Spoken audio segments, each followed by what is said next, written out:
Hi അസ്സാം വലൈക്കും welcome back. കുറേ ദിവസങ്ങൾക്ക് ശേഷമാണ് ഒരു day in my life video ആയിട്ട് വരുന്നത്. പെരുന്നാളൊക്കെ കഴിഞ്ഞതിന് ശേഷം ശരിക്കും മടി പിടിച്ച് എന്ന് വിചാരിക്കും വീഡിയോ എടുക്കണം അപ്ലോഡ് ചെയ്യണമെന്നൊക്കെ, പക്ഷേ ശരിക്കും മടിയായിപ്പോയി കേട്ടോ. അപ്പോൾ ഇന്നത്തേത് രാവിലെ മുതൽ രാത്രി വരെ ഉള്ള വിശേഷങ്ങളൊക്കെ ഉൾപ്പെടുത്തിയിട്ടുള്ളൊരു വീഡിയോ ആണ്. വീഡിയോ നിങ്ങൾ അവസാനം വരെ സ്കിപ്പ് ചെയ്യാതെ കാണുക. ചാനൽ ഇഷ്ടപ്പെടുകയാണെങ്കിൽ എപ്പോഴും പറയുന്നത് പോലെ സബ്സ്ക്രൈബ് ചെയ്ത് സപ്പോർട്ട് ചെയ്യുക.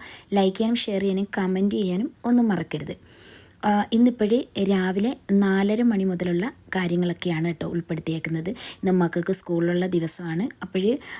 തലേ ദിവസം അവർ പറഞ്ഞിട്ടുണ്ടായിരുന്നു ടിഫിനായിട്ട് അവർക്ക് അപ്പവും മുട്ട റോസ്റ്റും വേണമെന്ന്. സാധാരണ ഇങ്ങനെ ഈ അപ്പം അല്ലെങ്കിലും മുട്ടയുടെ സംഭവങ്ങളൊന്നും അധികം ഞാനങ്ങനെ കൊടുത്തുവിടലില്ല കേട്ടോ സ്കൂളിൽ. ചില മക്കൾക്കത് ഭയങ്കര ഡിസ്റ്റർബൻസ് ഉണ്ടാക്കും, ഒരു സ്മെല്ലും കാര്യങ്ങളൊക്കെ അല്ലേ. പിന്നെ സാൻഡ്വിച്ച് ഉണ്ടാക്കി കൊടുത്തു വിടാറുണ്ട് കേട്ടോ, എഗ്ഗ് വെച്ചിട്ടുള്ള, അത് കുഴപ്പമില്ല. പക്ഷെ അല്ലാതെ ഞാൻ ഇങ്ങനത്തെ മുട്ട റോസ്റ്റ് ഐറ്റങ്ങളൊന്നും ഉണ്ടാക്കി കൊടുത്തു വിടാറില്ല. പക്ഷേ 2 ദിവസം കൊണ്ട് മിട്ടു ഇമ്മും പറയുന്നുണ്ട് അവർക്കിത് വേണമെന്ന്. അതുകൊണ്ട് വളരെ സിമ്പിളായിട്ട് പെട്ടെന്ന് ചെയ്തെടുക്കാൻ പറ്റുന്ന ഒരു മുട്ട റോസ്റ്റിൻ്റെ റെസിപ്പി ഞാൻ കാണിക്കുന്നുണ്ട്. ഇതിന് മുന്നേ കുറേ തവണ ഞാൻ ഷെയർ ചെയ്തിട്ടുള്ളതാണ്, കണ്ടിട്ടില്ലാത്തവർക്ക് വേണ്ടിയിട്ടാണ് കേട്ടോ. നമുക്ക് പെട്ടെന്ന് കുക്കറിനകത്ത് ചെയ്തെടുക്കാൻ പറ്റും. അതിന് വേണ്ടിയിട്ട് ഞാനൊരു 2-3 സവാള എടുത്തിട്ടുണ്ട്. തലേ ദിവസം തന്നെ ഞാൻ വെള്ളത്തിലിട്ട് വെച്ചിട്ടുണ്ടായിരുന്നു, കാരണം എരിവ് അധികം രാവിലെ ആകുമ്പോഴത്തേക്ക് കണ്ണിന് ബുദ്ധിമുട്ടാവുമല്ലോ, അങ്ങനെ ഉണ്ടാവാതിരിക്കാൻ. സവാള, വെളുത്തുള്ളി, ഇഞ്ചി, പച്ചമുളക് ഇത് ഇത്രയും കൂടെ ഒന്ന് അരിഞ്ഞെടുക്കുന്നുണ്ട്. ഇത് ഞാൻ കുക്കറിനകത്തിട്ട് ഡയറക്റ്റ് ഇട്ട് കൊടുക്കും. പൊടികളെല്ലാം ഇട്ട് കൊടുത്തിട്ടാണ് അടിച്ചെടുക്കുന്നത്.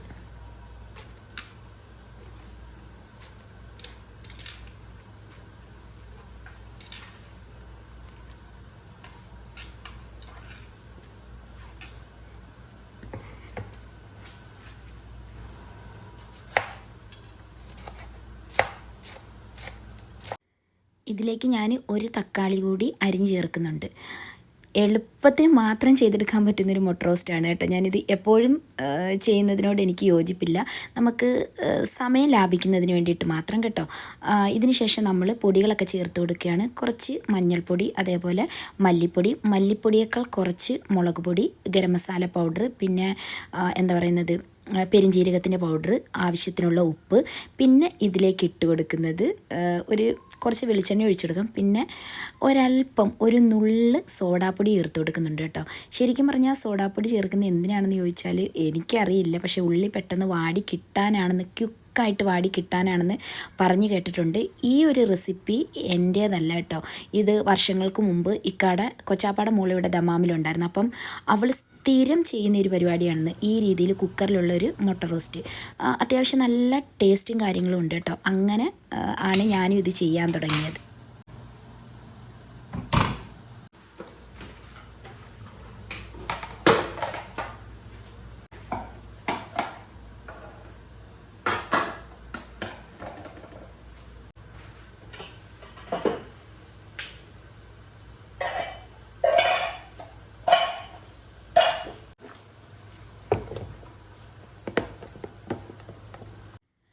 അപ്പത്തിലേക്കുള്ള അരിയൊക്കെ നേരത്തെ അരച്ച് സെറ്റാക്കി വെച്ചിട്ടുണ്ടായിരുന്നു. മാവൊക്കെ അത്യാവശ്യം നല്ലതായിട്ട് പുളിച്ച് വന്നിട്ടുണ്ട്. അതിലേക്ക് ഞാൻ കുറച്ച് ഉപ്പിട്ടിട്ട് ഒന്ന് മാറ്റി വയ്ക്കുന്നുണ്ട്.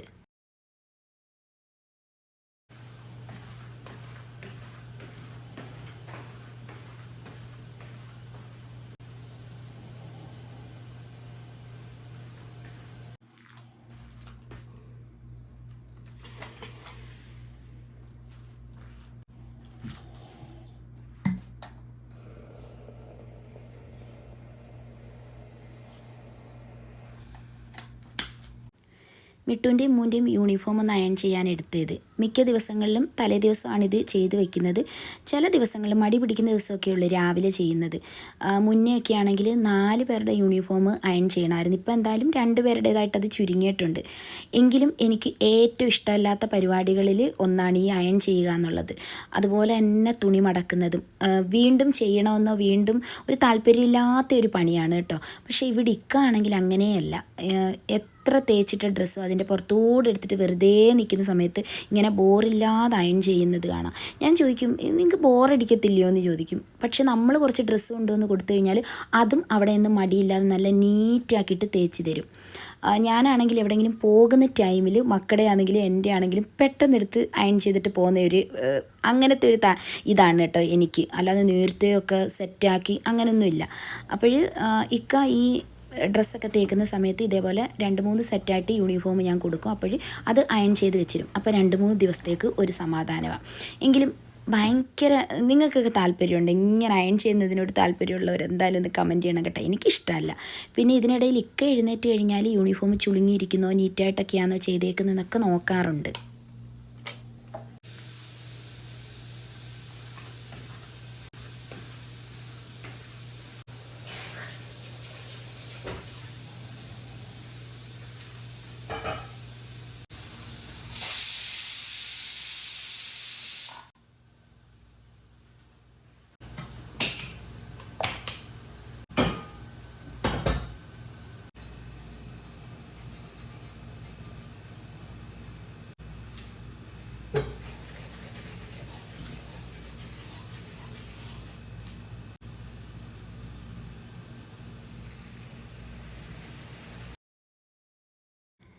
അയൺ കടായിയാണ് അപ്പം ചൂടാനായിട്ട് വെച്ച് കൊടുത്തേക്കുന്നത്. നമ്മളിങ്ങനെ പരത്തി ചുട്ടെടുക്കുമല്ലോ ആ രീതിയിലാണ്.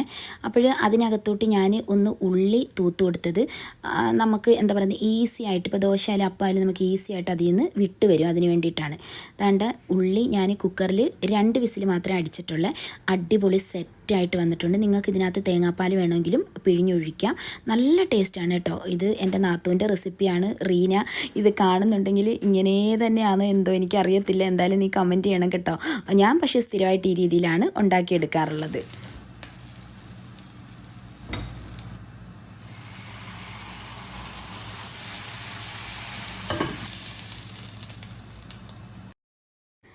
മക്കൾ ഇത് റെഡിയാക്കി കൊടുക്കാൻ പറഞ്ഞെങ്കിലും എനിക്ക് സാധാരണയായിട്ട് ഞാനിങ്ങനെ അപ്പമൊക്കെ സ്കൂളിൽ കൊടുത്തിടുകയാണെങ്കിൽ വറുത്ത ചമ്മന്തി ഉണ്ടല്ലോ, ഡ്രൈ ആയിട്ടുള്ള, അതാണ് ചെയ്ത് അവർക്ക് കൊടുക്കാറുള്ളത്. അതാകുമ്പോൾ കഴിക്കുന്ന അവർക്കും ബുദ്ധിമുട്ടില്ല, ചുറ്റും ഇരിക്കുന്ന കുഞ്ഞുങ്ങൾക്കും ഒരു ബുദ്ധിമുട്ട് വരത്തില്ല. പക്ഷേ ഇപ്പോൾ ചൂടൊക്കെ തുടങ്ങിയതുകൊണ്ട് ഈ മുട്ടയൊക്കെ നമ്മളവിടെ സ്കൂളിൽ കൊണ്ടുപോയി തുറക്കുമ്പോൾ അത് എങ്ങനെയാകും എന്നുള്ളൊരു ടെൻഷനും ഉണ്ട് എനിക്ക്. ഇക്ക എന്നോട് പലതവണ പറഞ്ഞിട്ടുണ്ട് ഇങ്ങനെയുള്ള ഐറ്റങ്ങളൊന്നും കൊടുത്തു വിടരുതെന്ന്. പക്ഷേ മക്കളുടെ ഒരു ആഗ്രഹമല്ല, അവർ എപ്പോഴും ഒന്നും അങ്ങനെ പറയുന്നില്ല. മിക്കപ്പോഴും ഞാൻ സ്നാക്സ് ഐറ്റങ്ങളാണ് കൂടുതലും ഡ്രൈ ആയിട്ടുള്ളത്, അങ്ങനെ എന്തെങ്കിലുമൊക്കെയാണ് കൊടുത്തുവിടുന്നത്. പിന്നെ ചിലപ്പം ആഗ്രഹം പറയുമ്പോൾ ഇഡ്ഡലി, ദോശ അങ്ങനെയൊക്കെയുള്ള സാധനങ്ങൾ കൊടുത്തു വിടാറുണ്ട്. എന്തായാലും വലിയ കുഴപ്പമില്ലാതെ വൈകുന്നേരത്ത് ഉച്ചയ്ക്ക് കൊണ്ടുവന്നിട്ടുണ്ട് കേട്ടോ. കഴിച്ച് ഭയങ്കര സന്തോഷത്തിൽ. പിന്നെ നമ്മളുടെ ഈ അപ്പം ഉണ്ടാക്കുന്നത് റെസിപ്പിയൊക്കെ ഞാൻ ഒരുപാട് തവണ ഷെയർ ചെയ്തിട്ടുള്ള ലിങ്ക് വേണമെങ്കിൽ ഡിസ്ക്രിപ്ഷനിൽ കൊടുക്കാം. എന്തായാലും ദാണ്ട് ഈ രീതിയിലൊക്കെ ഒന്ന് സെറ്റാക്കി വെച്ചെടുത്തിട്ടുണ്ട്. ഒരാൾക്ക് ഈ ടിഫിൻ ബോക്സിലും മിട്ടുമോൻ ആ റെഡ് ടിഫിൻ ബോക്സ് അത് മതിയെന്ന് പറഞ്ഞിട്ടുണ്ട്. അപ്പോൾ അതിലുമായിട്ടാണ് കൊടുത്തുവിടുന്നത്. കുറച്ച് ഗ്രേപ്സ് കൂടെ വെച്ച് കൊടുത്തിട്ടുണ്ട്. പിന്നെ ജ്യൂസ്, വെള്ളം, ഇതൊക്കെ തന്നെയാണ് അവരുടെ ടിഫിനിൽ ഞാൻ വെക്കാറുള്ളത്.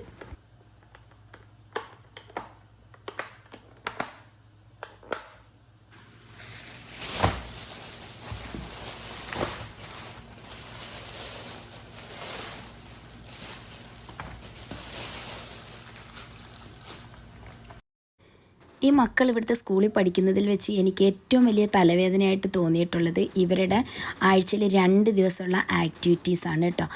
ഇനി എന്തുവാന്ന് പറഞ്ഞു കഴിഞ്ഞാലും 2 ദിവസം അവർ പറയുന്ന സാധനങ്ങൾ കൊണ്ടുപോയിട്ട് ഒന്നെങ്കിൽ വീട്ടിൽ വെച്ചിട്ട് നമ്മളിത് ചെയ്ത് കൊടുത്തുവിടണം, അല്ലെന്നുണ്ടെങ്കിൽ സ്കൂളിൽ ഇരുന്ന് ചെയ്യണം. അങ്ങനെ 2 ദിവസമുണ്ട് കേട്ടോ. എനിക്ക് ഒട്ടും ഇഷ്ടമില്ലാത്ത ഒരു പരിപാടിയാണ് ഇത്. കാരണം മക്കളൊട്ടും ഫ്രീ ആവത്തുമില്ല. അതിനേക്കാൾ കൂടുതൽ നമ്മൾ പേരൻസാണ് ഈ ബുദ്ധിമുട്ടുന്നത്. 5th സ്റ്റാൻഡേർഡ് വരെ ഈ ഒരു പ്രോസസ്സ് എന്തായാലും ഉണ്ട്. 2-3 കുഞ്ഞുങ്ങളൊക്കെ പഠിക്കുന്ന വീടുകളിൽ ഡെയിലി ഇങ്ങനെ സാധനം വാങ്ങിക്കുക, അതൊക്കെ സെറ്റാക്കി കൊടുത്തു വിടുക, അതൊക്കെ ഭയങ്കര ബുദ്ധിമുട്ടാണ്. ഞങ്ങൾ ഈ പേരൻസ് തമ്മിലൊക്കെ എപ്പോഴും സംസാരിക്കുമ്പോഴും ഇത് തന്നെ പറയും, ഇവർക്കൊന്ന് നിർത്തിക്കൂടെ. ചിലപ്പോൾ നമ്മൾ ഓർക്കത്തില്ല കേട്ടോ. വെനസ്ഡേ അതായത് ചൊവ്വാഴ്ച രാത്രിയിലായിരിക്കുമോ നാളത്തേക്ക് ഇന്ന സാധനങ്ങൾ വേണമെന്നുള്ളത്. അപ്പോൾ ഇവിടെ കുട്ടുള്ളത് കൊണ്ട് പറയുമ്പോൾ അന്നേരം പോയി വാങ്ങിക്കും. ഇക്കായ്ക്കാണെങ്കിൽ ചില നേരത്ത് ദേഷ്യം വരും. അപ്പോൾ ഈ വർഷത്തേക്കുള്ള കുറേ സംഭവങ്ങൾ ഞാൻ വാങ്ങി സ്റ്റോക്ക് ചെയ്ത് വെച്ചിട്ടുണ്ട്. ഇത്തവണ മിട്ടുമോന് അതായത് 7th ആയതുകൊണ്ട് അവന് അങ്ങനെ വേണ്ട, വല്ലപ്പോഴും ഒക്കെ ഉള്ളൂ. പക്ഷേ ഇമ്മൂന് വേണം കേട്ടോ. എല്ലാം ഞാനെടുത്ത് റെഡിയാക്കി വെച്ചിട്ടുണ്ട്. ഇനി അവൻ വന്ന് എല്ലാം ഒന്ന് നോക്കിയിട്ടേ ഞാൻ ബാഗിൽ വെക്കത്തുള്ളൂ. അല്ലെങ്കിൽ പിന്നെ ബാഗിൽ നിന്ന് വീണ്ടും എന്നെക്കൊണ്ട് തിരിച്ചെടുപ്പിക്കും. അങ്ങനെ ബാക്കി സാധനങ്ങളെല്ലാം കൺസ്ട്രക്ഷൻ പേപ്പർ, ഗ്ലോ, സ്റ്റിക്കർ, പിന്നെ അതേപോലെ സിസേഴ്സ്, അങ്ങനെ കുറേ സംഭവങ്ങളുണ്ട് കേട്ടോ. അതെല്ലാം ദാണ്ട എടുത്ത് വെച്ച് കൊടുത്തിട്ടുണ്ട്.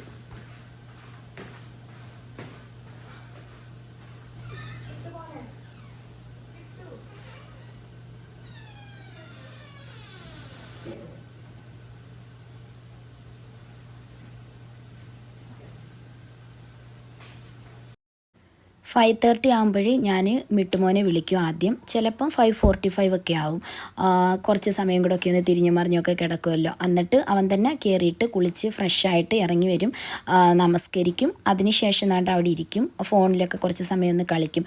അത് കഴിഞ്ഞിട്ട് ഇമ്മുവിനൊരു ഇത്തിരി മടിയാണ്, എങ്കിലും ഇമ്മു എഴുന്നേറ്റ് വന്ന് കുളിച്ച് ഫ്രഷായിട്ടിരിക്കും.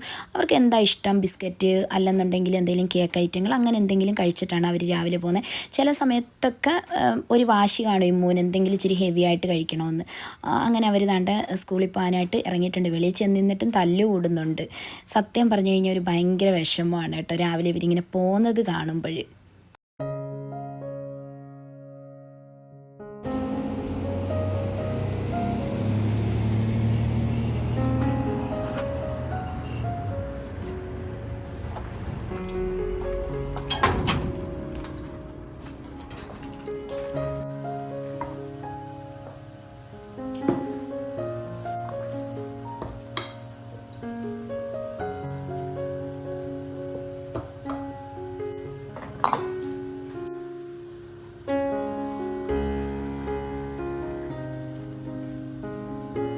ഞാൻ രാവിലെ ഒരു സുലൈമാനിയൊക്കെ ഇട്ട് കുടിച്ച്, കാരണം ഉറക്കം ഒന്ന് കൺട്രോൾ ആവുന്നതിന് വേണ്ടിയിട്ട് കുറച്ച് പണിയുണ്ട്. മക്കൾ പോയി കഴിഞ്ഞ് കഴിഞ്ഞാൽ ഇക്കായ്ക്ക് രാവിലെ ഒരു 8 മണിക്കൊക്കെ പോകണം എന്നുണ്ടെങ്കിൽ ഞാൻ ഫുഡും റെഡിയാക്കി വെച്ചിട്ടാണ് കിടക്കുന്നത്. അല്ല കുറച്ചും കൂടെ ലേറ്റായിട്ട് പോകുന്നതെന്നുണ്ടെങ്കിൽ ആ സമയത്ത് എഴുന്നേറ്റ് ഫുഡാക്കി കൊടുക്കും. പിന്നെ ഞാനങ്ങ് ഉറങ്ങും കിടന്ന്. ഒരു 11:30, അതായത് ബാങ്ക് വിളിക്കുന്ന ആ ഒരു സമയത്താണ് എഴുന്നേക്കുന്നത്. പക്ഷേ ഇപ്പോഴും മോളുടെ അലമാരയൊക്കെ ഒന്ന് ക്ലിയർ ചെയ്യണമായിരുന്നു. കുറേ അധികം ഉപയോഗിക്കാത്ത തുണികൾ കിടപ്പുണ്ട്. അതപ്പം എല്ലാം ഒന്ന് മാറ്റണം. അവൾക്ക് ചെറുതായതും ഒക്കെ കുറേയൊക്കെ ഞാൻ ഒഴിവാക്കിയിട്ടുണ്ടായിരുന്നു. പിന്നെ പ്രത്യേകിച്ച് ഞാൻ ഈ അലമാര അങ്ങനെ തുറക്കാറില്ല കേട്ടോ. തുറന്നു കഴിയുമ്പോഴത്തേക്ക് പിന്നെ എനിക്ക് ഭയങ്കര ടെൻഷനാവും. അവളുടെ ഡ്രസ്സുകൾ, പിന്നെ എന്തോ ഒരു വല്ലാത്ത എനിക്കൊരു മൂഡ് പോവും. അതുകൊണ്ട് ഞാൻ അങ്ങനെ നോക്കാതിരുന്നേ. പക്ഷേ ഇപ്പോൾ ഇനിയിപ്പോൾ അവൾ വരുന്നുണ്ട്, അതുകൊണ്ട് അവളുടെ ആ ഒരു ഡ്രോയർ ഫുള്ള് എനിക്ക് വൃത്തിയാക്കണം. അതുപോലെ തന്നെ ഡ്രസ്സുകളെല്ലാം ഞാൻ അവളെന്ന് വെച്ചാൽ നീറ്റായിട്ട് ഡ്രസ്സ് സൂക്ഷിക്കുന്ന ആൾ. അവളുടെ അധികം ഡ്രസ്സുകൾ ഞാൻ കൊടുക്കുന്നത് എൻ്റെ കസിൻ്റെ മക്കൾക്കാണ് കേട്ടോ. 3 പെൺകുട്ടികൾ ഉണ്ടല്ലോ, നിങ്ങൾക്കറിയാവുന്നതാണ്. ആ മക്കളാണ് കാക്കുമോട കൂടുതലും ഡ്രസ്സുകൾ ഇട്ടിട്ടുള്ളത്, അവളുടെ അബായകൾ. കുറേ അധികം ഡ്രസ്സുണ്ട് കേട്ടോ. എല്ലാം നല്ല നീറ്റായിട്ടിരിക്കുന്ന ഡ്രസ്സുകളാണ്. ഇനി അതെല്ലാം ഒന്ന് ക്ലീൻ ആക്കണം. എന്താ പറയുന്നത്, എല്ലാം ഒന്ന് അടുക്കി പറക്കി വെക്കണം. അതുപോലെ ഡ്രോയറൊക്കെ ഒന്ന് പിന്നെ തുടച്ച് വൃത്തിയാക്കിയിട്ട് ദാണ്ട ഒരുവിധമൊക്കെ ഞാൻ എല്ലാം റെഡി ആക്കിയിട്ടുണ്ട് കേട്ടോ. അവൾക്ക് അത്യാവശ്യത്തിന് വേണ്ട ഡ്രസ്സുകൾ മാത്രമേ എടുത്തു വെച്ചു.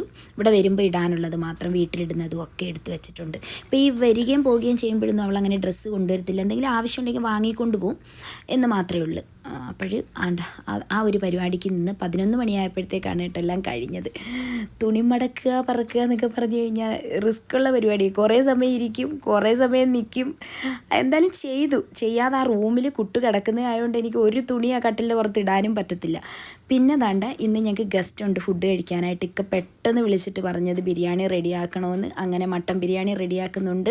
ഇക്ക വന്നിട്ട് ദാണ്ട സാലഡൊക്കെ റെഡിയാക്കി. പിന്നെന്താ ദാണ്ട് ഇത് ഇന്നിപ്പോൾ വാങ്ങിക്കൊണ്ടുവന്ന മുളകാണ് കേട്ടോ. സലാഡിൽ ബിരിയാണി, നമുക്ക് കപ്സ എന്തെങ്കിലും യൂസ് ചെയ്യാം, അടിപൊളി ടേസ്റ്റാണ്. അങ്ങനെ സലാഡ് മസ്റ്റാണ്. ഇവിടെ എപ്പോഴും സലാഡ് ഉണ്ടാക്കുക, റെസിപ്പിയൊക്കെ ഒരുപാട് തവണ ഷെയർ ചെയ്തിട്ടുള്ളതാണ്. ചിക്കൻ അരപ്പ് പുരട്ടി വെച്ചിട്ടുണ്ടായിരുന്നു ഫ്രൈ ചെയ്യാനായിട്ട്. അതിൻ്റെ കുറച്ച് ബാലൻസ് വന്നപ്പോൾ അതിലേക്ക് ഞാൻ തേങ്ങ, വെളുത്തുള്ളി, കുറച്ച് കറിവേപ്പിലൊക്കെ ഇട്ടൊന്ന് മിക്സ് ചെയ്യുന്നുണ്ട്, ഉപ്പും കൂടി ഇട്ട് കൊടുത്തിട്ട്. ചിക്കൻ ഫ്രൈ ചെയ്തതിന് ശേഷം ആ എണ്ണയിലോട്ടിട്ട് ഇതുകൂടി നമുക്കൊന്ന് വറുത്ത് കോരി ആ ചിക്കൻ്റെ പുറത്ത് ഇടാം. അടിപൊളി ടേസ്റ്റാണ്. പപ്പടമൊക്കെ റെഡിയാക്കി വെച്ചിട്ടുണ്ട്. വലൈക്കും സലാം. ചൂടെങ്ങനെ ഉണ്ട്? എങ്ങനെയുണ്ട് മോ ചൂട്? നല്ല ചൂടാ? കുഴഞ്ഞു?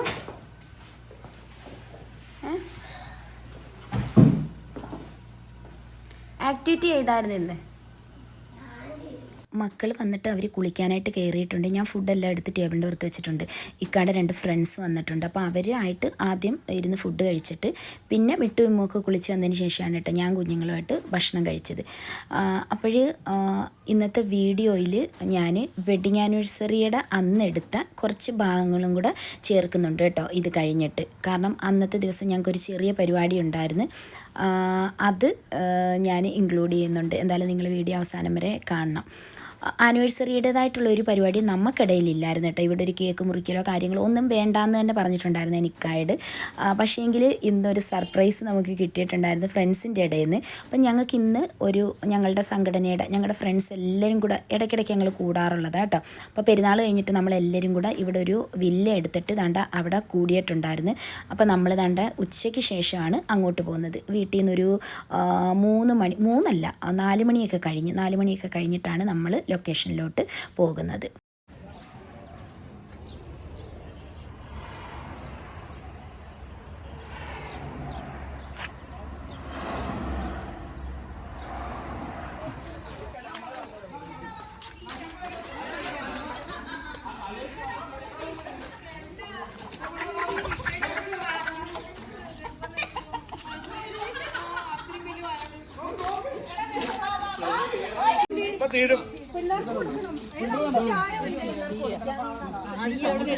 ഞങ്ങൾ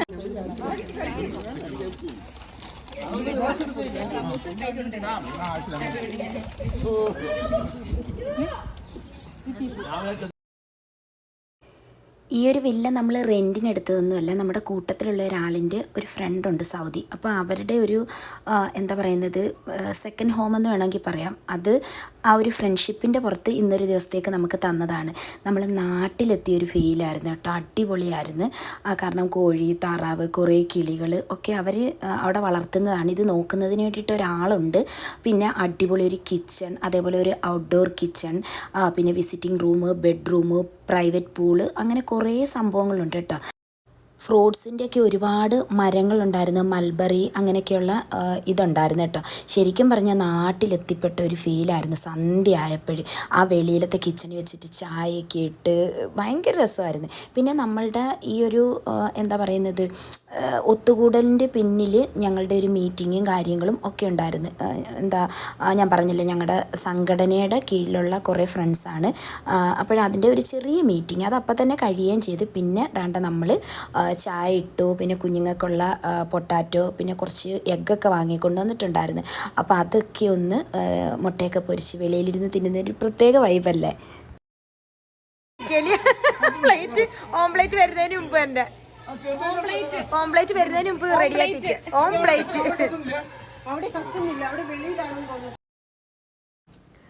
മക്കൾ പിന്നെ എവിടെ പോയി കഴിഞ്ഞാലും അവർക്ക് പൂളാണ് മുഖ്യം. അവർക്ക് പൂളിൽ ഇറങ്ങണമല്ലോ. അപ്പോൾ അവരാദ്യം ഇറങ്ങി ഒന്ന് കുറേ സമയമൊക്കെ നിന്ന് കളിച്ച് അതിന് ശേഷം കയറട്ടെന്ന് കരുതി. അത് കഴിഞ്ഞിട്ട് പിന്നെ വലിയ ആൾക്കാർ ഇറങ്ങും.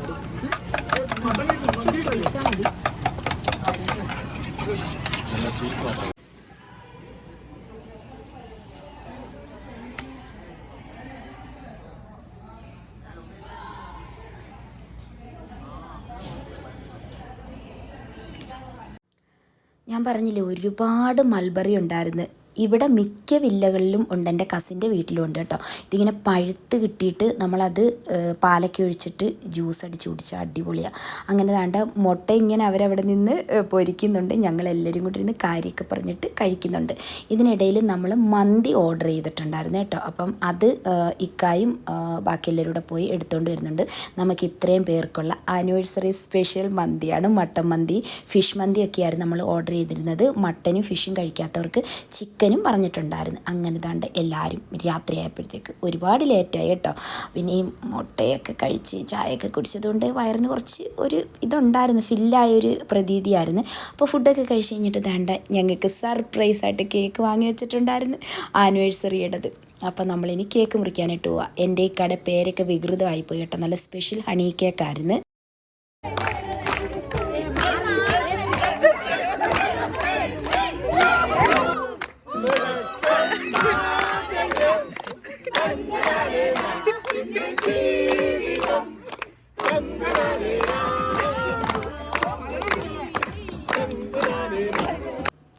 പ്രതീക്ഷിക്കാതെ കിട്ടുന്ന പ്രഷ്യസ് ആയിട്ടുള്ള ചില സന്തോഷങ്ങളുണ്ട്. അത് നമ്മുടെ ഫ്രണ്ട്സിൻ്റെ ഇടയിൽ നിന്ന് കിട്ടുമ്പോൾ എന്താ പറയുന്നത്, എന്നും അത് നമ്മുടെ ഓർമ്മയിലുണ്ടായിരിക്കും.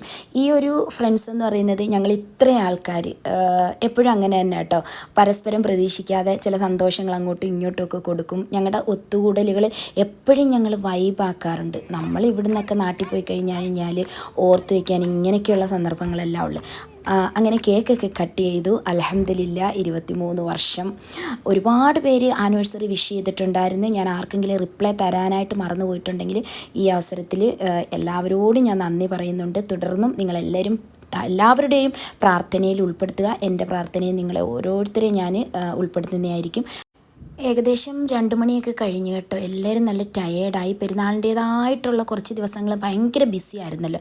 അപ്പോൾ യാത്രയൊക്കെ പറഞ്ഞിട്ട് ഇറങ്ങിയിട്ടുണ്ട്. ഇൻഷാ അല്ലാഹ് വീഡിയോ നിങ്ങൾക്ക് ഇഷ്ടമായിട്ടുണ്ടെങ്കിൽ ചാനൽ സബ്സ്ക്രൈബ് ചെയ്ത് സപ്പോർട്ട് ചെയ്യുക. ലൈക്ക് ചെയ്യാനും ഷെയർ ചെയ്യാനും കമൻറ്റ് ചെയ്യാനും ഒന്നും മറക്കരുത്.